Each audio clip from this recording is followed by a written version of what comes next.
Nossa saudação a cada um dos nossos ouvintes, daqueles que se encontram aqui presencialmente também. Temos então essa tarefa de falar a respeito do papel dos pais no ensino e prática da família cristã. Não viemos aqui para apresentar fórmulas, até porque nós não temos essas fórmulas. Mas nós viemos tratar a respeito de princípios estabelecidos na palavra de Deus. E nós, com uma certeza e uma confiança muito grande no Senhor, estamos aqui bem tranquilos, bem confortáveis em relação a isso, mas de forma alguma apáticos, que estes princípios possam nos mover para o exercício dessa missão desafiadora de sermos pais cristãos. Vamos a alguns princípios, não estão todos aqui, é apenas um pontapé inicial para que você possa se interessar ainda mais por esse tema tão apaixonante e tão desafiador. Ser um pai, ser uma mãe, ser um avô, uma avó, um opa, uma oma, neste desafio de trabalharmos no nosso lar, na nossa casa, com as Sagradas Escrituras, esse nosso livro inigualável, único. Enfim, é a nossa única e suficiente regra de fé e conduta. E essa máxima inclui sim os pais. Primeiro princípio, você já se deparou com aquela frase: não criamos os nossos filhos para nós, mas para o mundo? Tenho certeza que você já se deparou com esta frase, inclusive muitos pais cristãos se utilizam dela. Mas a verdade bíblica nos ensina que não criamos os nossos filhos para o mundo, nem mesmo para nós. Não criamos os nossos filhos para eles mesmos. Nós criamos os nossos filhos para Deus. E isso é de vital importância. Temos um fato corriqueiro, mas ao mesmo tempo preocupante. Nas escolas, geralmente professoras, pedagogas, as pessoas que estão envolvidas na questão do conhecimento, de passar informações aos alunos, estruturam o dia dos pais, o dia das mães. E são alguns pais e algumas mães que acabam confrontando as escolas no seguinte sentido: eu sou uma mãe e cuido do meu filho sozinha. Como é que vocês estruturam o dia dos pais? Vemos pais que também chegam a desafiar as escolas, dizendo às pessoas que estão responsáveis pela organização, coordenação, enfim, dizendo-lhes: eu sou um pai solteiro e eu cuido da minha filha. Como que vocês promovem o Dia das Mães? Muitos pais cristãos se deparam com situações semelhantes. Há pais que solitários cuidam dos seus filhos, há mães que solitárias cuidam de suas filhas e que acabam se prestando a um papel como este nas escolas, de se deparar com uma situação como esta.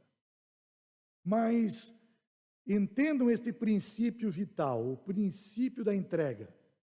Voltemos ao início aqui, daquilo que nós falamos há pouco. Nós não educamos um filho para o mundo, nem para nós mesmos, nem para si próprios, mas para Deus.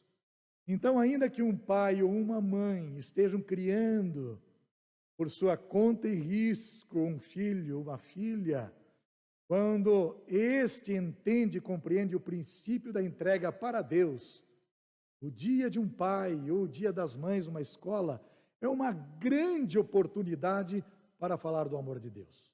Filho, papai foi embora, mas vamos falar de um papai amoroso, de um papai perfeito. Vamos falar do Pai do céu.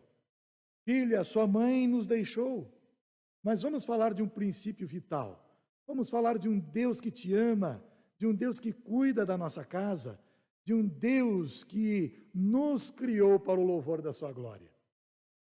Este princípio da entrega, ele se faz notório no batismo infantil.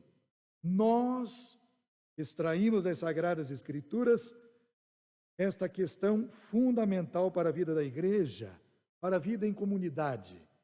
A entrega dos nossos filhos acontece no seio da igreja, neste sacramento que foi instituído pelo Senhor Jesus. Mas nós também nos lembramos que vários personagens bíblicos tiveram suas vidas marcadas por entregas. Por exemplo, Gênesis capítulo 22, Abraão se dispôs a entregar o seu filho Isaque. Para quem? Para Deus. Nós vemos em 1 Samuel capítulo 1, verso 11, Ana se dispôs a entregar o seu filho Samuel para quem? Para Deus.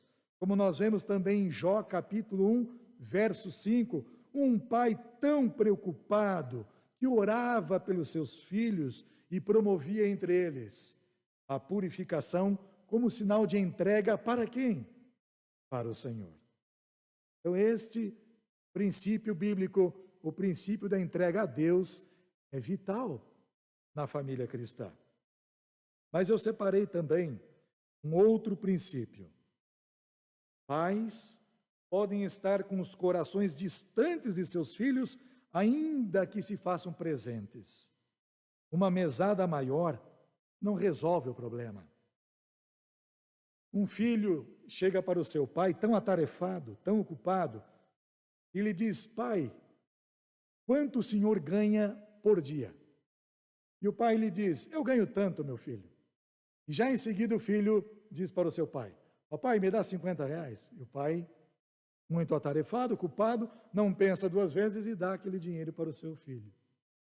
No outro dia, o garoto vem com a mesma questão perante o pai. Papai, quanto o senhor ganha por dia mesmo? Eu ganho tanto, filho. O pai, sem refletir naquela questão que estava diante dos seus olhos, o filho então pergunta: papai, o senhor tem 20 reais?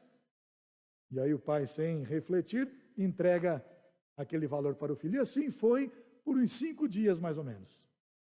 Até que o pai, pela 5ª vez em que o filho se coloca diante dele, diz: garoto, alto lá. O que você está pensando? Não é possível que você esteja tomando uma atitude como esta. Eu quero saber exatamente do que se trata, quais são as suas reais intenções. Eu quero que você sente aqui agora e me explique o que está acontecendo. Então o menino disse: papai, só um instante, vou até o meu quarto. E aí o menino foi até lá e voltou com aquele valor todo que ele havia arrecadado naqueles dias e disse: papai, eu já tenho suficiente para pagar um dia de trabalho. O senhor pode me dar uma atenção agora? Então veja que interessante isso, né?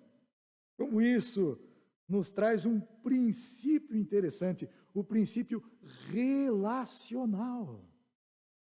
Quando pais se propõem a se relacionar com seus filhos, há uma transformação imensa no caráter destes. Uma outra situação interessante é a respeito de um pai que se desesperou porque o filho faleceu de uma forma trágica. Então ele, perturbado, vai até o quarto do seu filho, que havia partido, e mexe nas suas roupas, nas suas coisas, para ter um pouquinho de conforto diante daquela situação tão difícil pela qual ele estava passando, até que encontrou o diário do seu filho. E então ele começa a folhear aquele diário, vai lendo página por página e se depara com uma página lá no meio do diário. A página onde o filho havia escrito: hoje papai foi pescar comigo. Foi o melhor dia da minha vida. Então isso é muito importante no desenvolvimento dos nossos filhos. Nós, como pais cristãos, precisamos fazer parte da vida deles. Nós temos a creche e atendemos várias crianças lá. E temos tido também a oportunidade de organizar eventos onde os papais, as mamães são convidados. Mas muitas crianças ficam esperando, com os olhinhos fitos na entrada, com aquela expectativa do pai ou da mãe aparecerem, mas eles não aparecem. E então nós damos a seguinte instrução para os pais que podem estar ali, para os pais que se dispõem a estar com os filhos ali. E nós dizemos: você pai, você mãe que pôde vir, adote uma criança, tire uma fotografia com ela também, para que ela possa ter então um pouquinho atenuada a sua expectativa em relação ao pai e à mãe que não puderam ver, ou que simplesmente não apareceram. E os pais são muito solidários neste quesito. Por isso, meus queridos, o princípio relacional é de altíssima importância. Uma outra questão que nós podemos pensar à luz da palavra de Deus é em relação ao princípio da generosidade. A raiz etimológica da palavra generosidade remete a bons princípios, ao exercício das virtudes. Os pais, neste ponto, devem ensinar, sim, devem ensinar seus filhos a lidar com o dinheiro, mas deixando claro que mais importante não é o preço das coisas, mas aprimorar os seus corações de maneira que se tornem corações generosos. 2 Coríntios capítulo 2, verso 12, deixa muito claro que Deus é a fonte perfeita. Deus é generoso pelo simples fato de nos agraciar com o seu Espírito Santo. Então, desenvolver nos nossos filhos e filhas esta generosidade que apela para o exercício das virtudes, que apela para questões imprescindíveis no sentido de ajudar as pessoas para que elas não apenas recebam de uma questão material cotidiana, mas que elas sejam também auxiliadas no sentido de obterem conhecimento, de serem gratas pelas pessoas que as ajudaram a alcançar determinados objetivos, a galgar patamares que levam às vitórias. É fundamental, isso é generosidade. Generosidade, portanto, não se refere apenas ao pão material. Se refere, sim, ao compartilhar do conhecimento, ao compartilhar da fé, ao compartilhar de experiências, ao compartilhar dos ouvidos e dizer aos filhos: emprestem os seus ouvidos para ouvir histórias que os seus avós gostam de contar, seus tios, sua parentela. Empreste os seus ouvidos para que você possa entender como foi que os seus pais alcançaram seus objetivos, galgaram ali patamares maiores e foram vitoriosos e bem-sucedidos em muitas coisas. Este é o princípio da generosidade. Compartilhar esses momentos é muito importante. A generosidade, ela é vital, porque ela nos liberta do egoísmo. Isso é algo que precisamos refletir. A generosidade é, portanto, um outro aspecto que nós deixamos para a nossa reflexão nessa hora. Mas há também um quarto princípio, o princípio da confiança. Quando os pais conseguem estabelecer este princípio em seus lares, nós vemos a beleza deste lar gerar filhos seguros, filhos ancorados na verdade, filhos que começam a tomar decisões e a correrem riscos, porque isso faz parte do amadurecimento dos filhos, faz parte do desenvolvimento do seu caráter. Pais irritados, isso é interessante porque está de conformidade com este princípio bíblico. Pais irritados geram filhos inseguros e imprimem o desânimo em seus corações. Muitos filhos estão por aí desanimados, cabisbaixos. Basta que você, se pudéssemos, né? Se nos fosse dada essa autorização de entrar nestas casas assim, como se fôssemos, né? Olhando assim, apenas como se pudéssemos passar desapercebidos.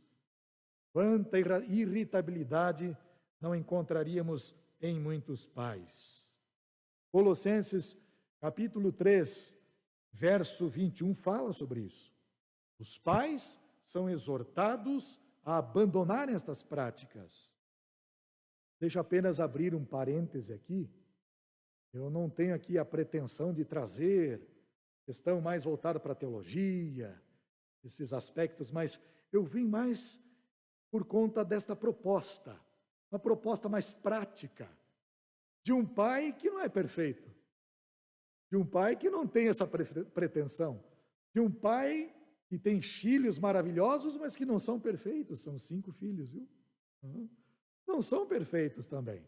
Mas daqui a pouco eu vou contar algumas questões que envolveram a nossa família e que foram questões que guardamos aí com muito carinho no coração, porque sabemos que tudo isso é proveniente do nosso Deus.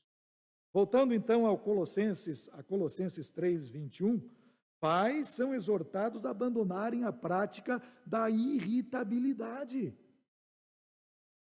Essas irritações podem vir por algumas questões. Por exemplo, pela falta de temperança, aqueles pais explosivos, pais que têm o pavio tão curtinho e logo começam a descontar em cima dos filhos, por situações que não estão dando muito certo, por situações que não correspondem com suas expectativas, e os filhos muitas vezes acabam arcando com esta irritação no seio de sua casa.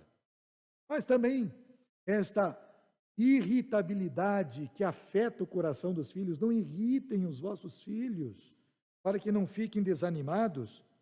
Isso se expressa através de comparações. Olha, meu filho, o seu irmão, ele conseguiu. E por que você não consegue? Veja como o seu irmão é estudioso, você tem que ser igual a ele. Veja a sua prima, como ela conseguiu alcançar os objetivos, e você, filha, ainda aí tão acomodada. Estas questões irritam os nossos filhos, porque vêm de pais que não refletem sobre essas coisas. Mas quando nos dirigimos a pais cristãos, nós estamos certos de que estes podem acolher estes princípios em seus corações, para que haja uma transformação em suas famílias. Mas nós vemos que os filhos ficam irritados também por palavras depreciativas. Você não vai dar nada na vida. Você é um preguiçoso. Por que você é isso? Por que você é aquilo? Você nunca vai encontrar um trabalho deste jeito. Palavras depreciativas e por aí vai, amados. Isso é muito complicado na formação do caráter, no processo de amadurecimento dos nossos filhos. Esta questão, onde nós vemos muitos filhos irritados, acontece por causa da indiferença. Aquele filho chega com o boletim todo marcado em azul, né, para o papai, para a mamãe. Veja, mamãe, como as minhas notas são altas, não tenho tempo de ver isso agora. Né? São pais que não vibram com a conquista dos seus filhos, pais que não vibram ou que são indiferentes com as vitórias que eles alcançam dia após dia. Essa indiferença traz irritabilidade para a vida dos filhos em casa. A confiança dos filhos neste ponto se fragiliza, porque eles ficam irritados por conta de pais irritados, indiferentes, pais que acabam sendo relapsos neste princípio tão importante. E isto tem trazido ou tem intensificado um problema muito crônico na nossa sociedade. Filhos passam a confiar em pessoas erradas e passam a confiar em si mesmos também. E por que isto? Porque procuram evitar os seus pais. Procure evitar os seus pais. E é uma lástima quando os filhos perdem a confiança nos seus pais. Por isso, esse princípio da confiança precisa ser resgatado com urgência em nossos lares, lares cristãos. Separei aqui mais um outro princípio, o princípio da descendência. Não é bom pensarmos que um dia tivemos os nossos bisos, os nossos avós. Como é bom pensar que os nossos pais nos deixaram algum legado ou legados imprescindíveis para a nossa conduta, para o nosso procedimento e poder passar isso para as próximas gerações. Provérbios capítulo 17, verso 6, diz o seguinte: filhos que se orgulham de seus pais são coroas para seus avós. Que coisa bonita isso! Aí eu fiquei refletindo, preparando esta palavra. Geralmente os filhos se orgulham de seus pais, não porque os pais são perfeitos, mas porque eles sabem que os pais são responsáveis. Os pais assumiram esse compromisso da responsabilidade e deixam isso muito claro para eles. Até porque pais perfeitos, como falamos há pouco, não existem, não é verdade? Mas isto não os desqualifica para o exercício desta nobre missão maternal. Então eu vejo aqui muitos exemplos, isso é recorrente em nossos dias, a frustração que há em muitos avós. A frustração que há em muitos opas, em muitas omas, como é o nosso ambiente aqui, né?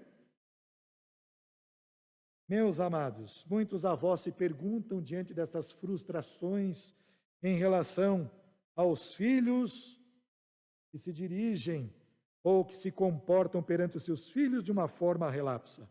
E então esses avós se perguntam: onde foi que eu errei? Onde foi que falhei na educação dos meus filhos? É complicado nós observarmos isto. E frequentemente são eles, ou seja, os avós, que acabam assumindo a responsabilidade na educação pelos seus netos, na tentativa frustrada de consertar aquilo que eles não deram conta. E no fundo, é isso que acontece com os avós. Se eu errei com os meus filhos, eu quero acolher os meus netos na tentativa de fazer diferente, para não errar como errei com os meus filhos.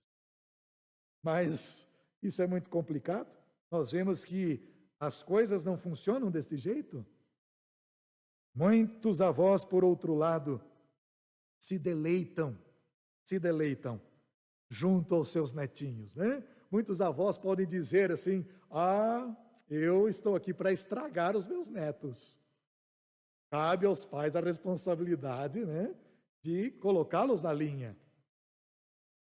Uma outra ilustração que separamos aqui fala sobre aquela mãe enérgica. A sua filhinha ainda pequena aprontou, e o que a mãe fez?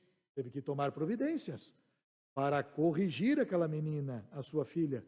Colocou a sua menina, a sua filhinha, no cercadinho.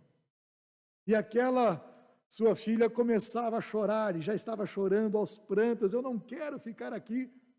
E ali estava o vovô acompanhando a situação, e a mãe da criança disse ao próprio avô, ou ao seu pai: papai, o senhor não tire a minha autoridade, papai. Ela está chorando, ela precisa de correção, e é minha responsabilidade cuidar dela. E aquele avô com o coração doído, não é assim que os vovós ficam, né? Os avós ficam com o coração condoído quando vêm os pais aplicando esta disciplina, que já vamos falar daqui a pouco, na correção dos seus filhos. Então aquele avô aflito, vendo a sua netinha: vovô, faça alguma coisa. Ele teve uma ideia. Já que eu não posso tirá-la de lá, o avô tomou a iniciativa de entrar no cercadinho com a neta. E ali ficou com a netinha, ela se acalmou, e então nós vemos esse princípio, né, da descendência, a importância dos avós presentes, a importância de um biso, de uma bisa, de um opa, de uma oma, é tão imprescindível na construção de uma família cristã, avós sábios. Até porque essa ilustração, ainda que singela, ela expressa o que Deus fez conosco, né? O pecado nos colocou neste cercadinho, merecíamos ser punidos, não é o caso daquela mãe, ela estava corrigindo. E então o Senhor deixa a sua glória e vem até o nosso mundo para se identificar conosco e nos tirar daqui um dia para vivermos com Ele no reino da sua glória. Bendito seja o nosso Deus maravilhoso. O princípio da descendência. E isso nós vamos passando de geração para geração.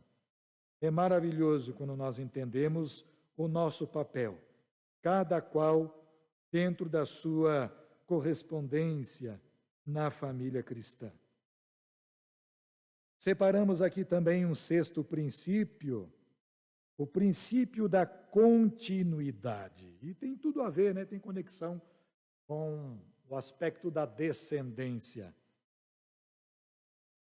Há uma frase, o autor aqui é desconhecido, não é nosso papel, ele diz assim então, né? Esse autor desconhecido, não é nosso papel deixar um mundo melhor para os nossos filhos, mas filhos melhores para o mundo. Você já ouviu essa frase? Que frase interessante. Mas antes de refletirmos sobre isto, à luz das Sagradas Escrituras, eu vim para contar algumas histórias. Eu gosto de contar histórias. E há uma outra história sobre um garoto na beira da praia. Tenho certeza que muitos já conhecem essa história, mas ela é importante e reforça verdades para nós aqui.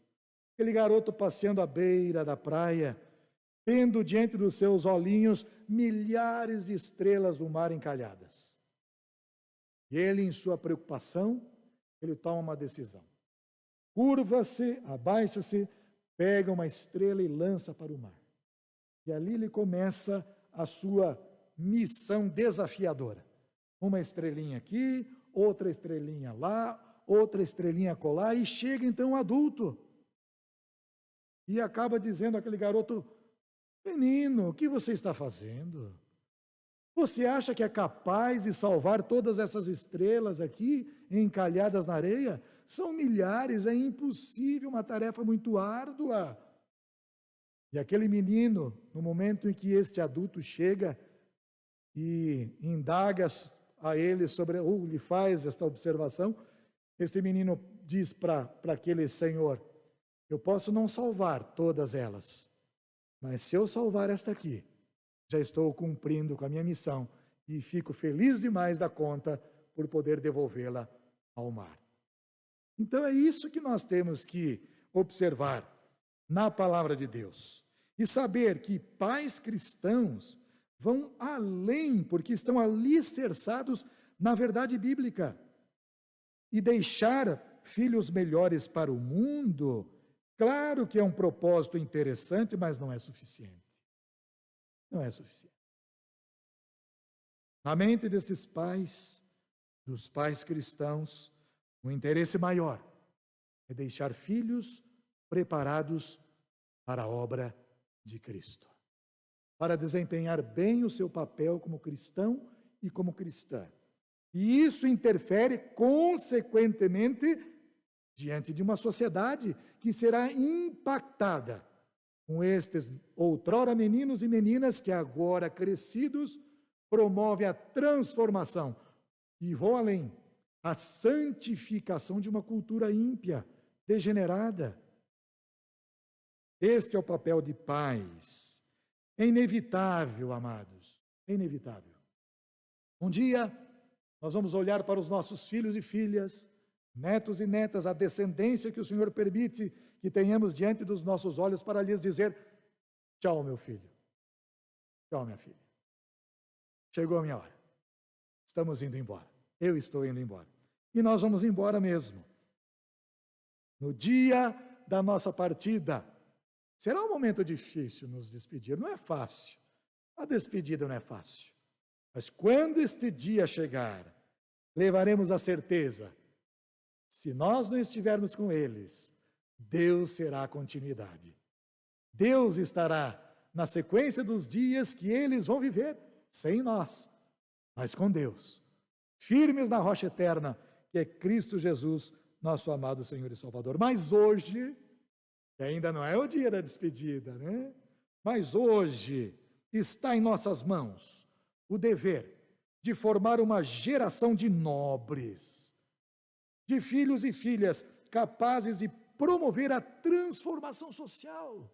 Como nós falamos e repetimos, a santificação da cultura. E por que afirmamos isto com propriedade? Porque isso é bíblico. O Salmo 45, verso 16, qualifica os filhos de pais crentes como príncipes. É extraordinário esse salmo. E aí nós temos o princípio da continuidade. Um princípio maravilhoso. Separamos aqui um outro princípio, o princípio da reverência. Obediência não se impõe. Obediência se demonstra. Se, como pais, infringimos os mandamentos do Senhor, não podemos esperar que os nossos filhos nos respeitem. Isso é muito sério. Os filhos, por que afirmamos assim? Porque os filhos replicam o que os pais fazem. Os filhos, habitualmente, replicam o comportamento de seus pais. O celular de uma mãe toca. E ela imediatamente entrega a filha, dizendo para ela: eu não quero falar com esta mulher. Atenda esta pessoa aí, minha filha. Diga para ela que eu não estou, então você faça este papel para tua mãe. Diga a ela que a tua mãe não está. E aí a criança simplória atende aquela ligação e diz: a mamãe mandou dizer que ela não está. O que esta criança recebe? Algo perigoso e nocivo. Quando ela crescer, a tendência é replicar o comportamento da mãe. Um pai violento que trata com amargura os seus filhos, a tendência geralmente é que esses filhos, na fase adulta, repliquem um pai violento. Outros, obviamente, vão para outro extremo, e também não é saudável. E o próprio Cristo Jesus nos diz que devemos viver a temperança, sermos equilibrados, não vivermos nos extremos. Há uma falácia muito terrível: filho, faça o que teu pai diz, mas não faça o que o teu pai faz. Que falácia, que vem carregada de um conceito fortíssimo de desobediência. O filho olha para esta frase, compara com o comportamento do papai e diz: meu papai é desobediente, eu vou ser desobediente também. Mas entre pais cristãos, estou certo de que isto não ocorre, ainda que não sejamos perfeitos, porque estes pais sabem que um dia prestarão contas de seus atos para Deus. Por isso, este princípio da reverência está ancorado no Senhor Deus Todo-Poderoso, a quem prestaremos contas. E isto, amados irmãos, está prestes a acontecer. Então, este contraste de dignidade precisa ficar muito claro. Pais não são amiguinhos de seus filhos. Pais não são coleguinhas, não são como os primos, não são como os irmãos. Pais cristãos são figuras sagradas que Deus concedeu a esta geração, por quem devem desenvolver um profundo respeito. Filhos que entendem isto, dedicam honra aos pais, agradam ao Senhor. É o que está escrito em Colossenses capítulo 3, verso 20. Uma mãe cristã, ela é sagrada, ou seja, o conceito de separação. Ela foi separada por Deus, pelas mãos do Senhor, no poder do Espírito Santo, redimida no sangue de Cristo. para exercer esta missão fundamental e imprescindível da maternidade, do cuidado com a filha, com o filho. É maravilhoso isto. Quando um filho, então, entendendo esse princípio que lhe é passado, olha para a mamãe e diz: eu quero ser que nem ela. Eu quero ser igual ao papai. O apóstolo Paulo sempre, volta e meia em suas cartas, ele dizia que nós devemos olhar para Cristo e ser imitadores dele. Assim acontece com um filho que olha para o papai e para a mamãe e os tem em alta consideração. Eu quero ser que nem ele, eu quero ser que nem ela. E aí eu tenho certeza que um pai cristão, ao invés de se inflar no ego e dizer, quer ser que nem eu, estou certo que pais cristãos dizem, eu peço ao Senhor que você seja melhor do que eu, vá além de onde eu cheguei, para a glória do Deus vivo e verdadeiro. Outro princípio que eu separei aqui é um princípio importante, o princípio da identificação. Antes de ganhar os ouvidos de seus filhos, os pais devem aprender a conquistar os seus corações. Só então a recíproca será verdadeira. Não é verdade? Antes de ganhar os ouvidos dos seus pais, os filhos também devem conquistar os seus corações. Lembro-me de um certo acampamento para crianças. Nós havíamos organizado com a equipe de uma outra igreja onde fiz parte e trabalhamos lá por um tempo. Organizamos um acampamento para as crianças e lá estávamos nós, no momento da palestra, quando, para surpresa de todos ali, 2 garotos, nós pudemos vê-lo através daquelas grandes janelas que davam para o jardim, 2 garotos passeando lá fora, no momento da palestra. Eram filhos de pastores, e um deles era o meu filho. O meu colega de ministério esbravejou com o filho dele. Onde já se viu, menino? Venha para cá. Eu estou mandando você vir para cá. Porque se você não vier, vai te acontecer isso, você vai ficar de castigo. E eu quieto, porque este meu colega de trabalho era mais sanguíneo, vamos dizer assim. Eu sou mais fleumático, tranquilo. E o menino dele olhou assim e só fez assim, e seguiu em frente. Eu olhei para o meu filho e fiz assim, e apontei para a cadeira vazia do lado. Ele veio e se assentou do meu lado. Eu aprendi naquele dia que eu não estava diante de um filho perfeito. Eu aprendi naquele dia que o meu filho não estava diante de um pai perfeito. Eu e ele aprendemos naquele dia que os nossos corações estavam em sintonia. Esse foi o ponto vital naquele momento. Claro que por outras vezes os nossos corações estavam completamente um numa estação e outro na outra. É desafiador esse contexto em casa, né? Mas o autor sagrado, Malaquias capítulo 4, verso 6, nos diz que o Senhor converterá o coração dos pais aos filhos e o coração dos seus filhos aos pais. É o Senhor que promove essa sintonia, é o Senhor que promove este ambiente saudável e propício em nossos lares. Portanto, quando conquistamos o coração de um filho, nós ganhamos os seus ouvidos. Este é o princípio da identificação. Temos mais 2 e depois finalizamos. Este princípio, ele é interessante também. O princípio da fé. O princípio da fé. Pais precisam resgatar com urgência o culto doméstico. Com urgência. Com urgência. Não podemos esperar que as nossas igrejas sejam fortes sem que o exercício da fé comece em nossos lares, no culto doméstico.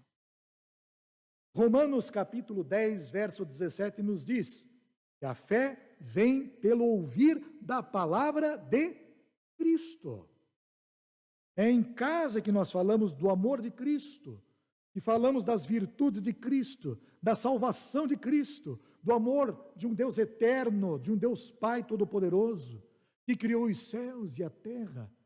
É em casa que nós nos deleitamos, na verdade, de sermos assistidos, onde o nosso próprio corpo é templo, é santuário do Espírito Santo. É em casa que esses ensinamentos são passados e devem ser compartilhados. É no culto doméstico que isso acontece.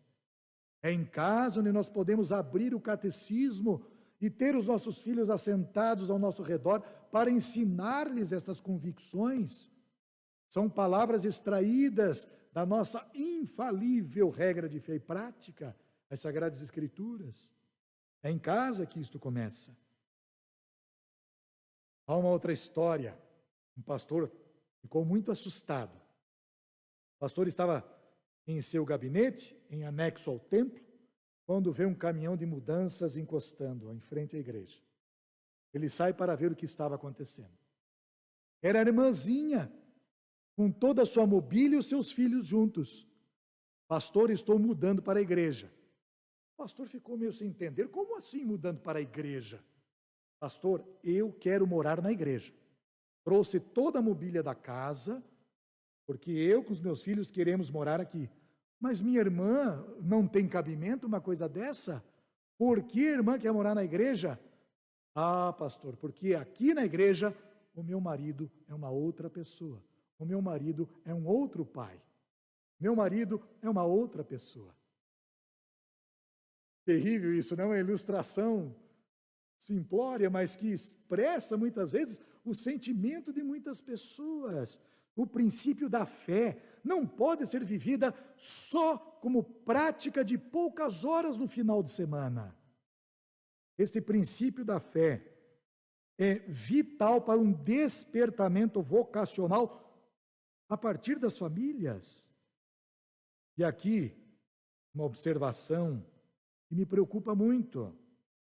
Há muito tempo, não temos recebido propostas de jovens aspirando o sagrado ministério.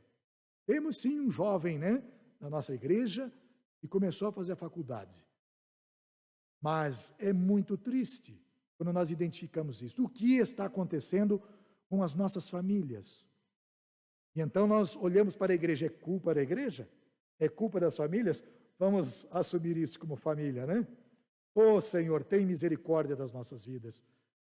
Desperta em nossos filhos esta vocação para o sagrado ministério, jovens que possam aspirar ao sagrado ministério, pessoas que possam se dedicar ao ofício, como presbíteros, como diáconos, missionários, evangelistas, mesmo no trabalho, no campo, na leiteria, mesmo como comerciante, mesmo como empresário, que esta vocação possa enriquecer estes ambientes onde os nossos filhos se encontram. O princípio da fé é vital, mas o que acontece muitas vezes é que esta fé doméstica tem sido terceirizada para a igreja. Não, meus filhos vão para a igreja e está de bom tamanho. Lé do engano, amados, lé do engano. A igreja tem sim papel vital, claro, na formação do povo do Senhor. Mas eu reitero, pensar que algumas horas nos fins de semana é garantia de uma fé vigorosa é, no mínimo, um grande equívoco. A nossa confessionalidade está balizada em fatos substanciais. Por exemplo, a ressurreição do nosso Senhor Jesus Cristo é um deles. Essa confessionalidade precisa fazer parte do nosso ambiente familiar. Precisamos resgatá-la com urgência em nossos lares.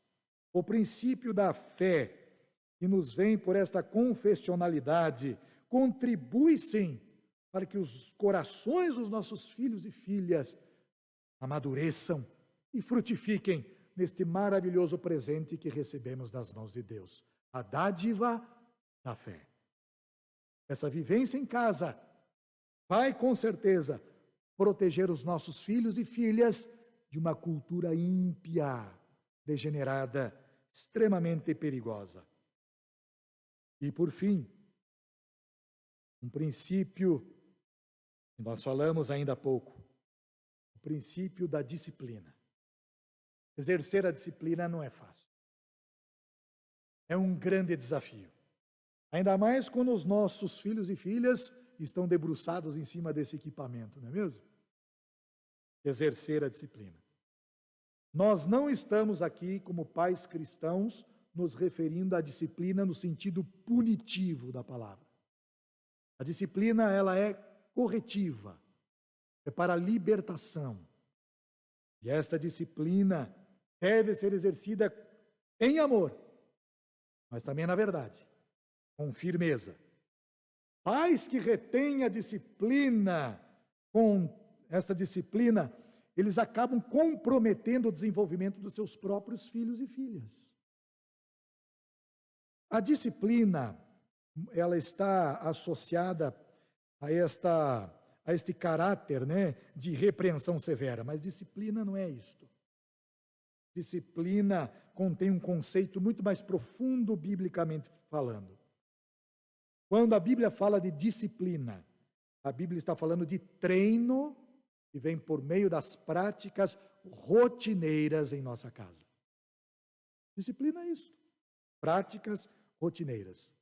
Os nossos filhos e filhas, eles têm a necessidade de serem treinados desde a mais tenra idade. Eles sentem essa necessidade. Por exemplo, arrumar a própria cama. Por exemplo, fazer algumas atividades conforme a faixa etária em que se encontram. Cuidar do animalzinho doméstico, né, aqueles filhos menores. Tirar o lixo, levar lá para fora. São exemplos de disciplina. Disciplina é treino, treino diário. É fazer com que esta rotina seja incorporada no estilo de vida das nossas crianças, dos nossos meninos e meninas.